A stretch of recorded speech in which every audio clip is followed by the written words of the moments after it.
đan cái đan Cái đan.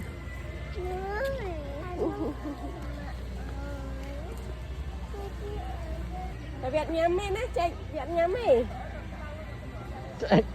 Chết nhắm một viên nhắm mày. Nào. ọt nhám mày cái đan ọt nhám Cái đan ọt nhám mày. đấy nhám con Coi đấy đầm rây.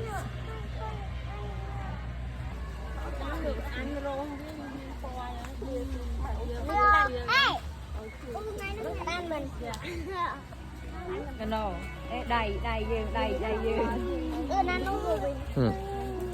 vậy hả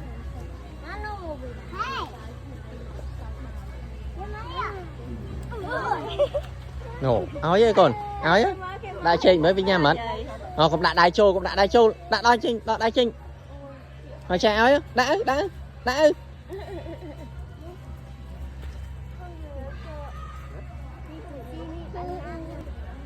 càng này cho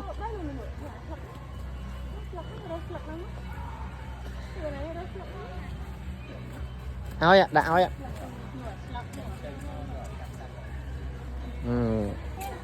nhâm tá trình yeah.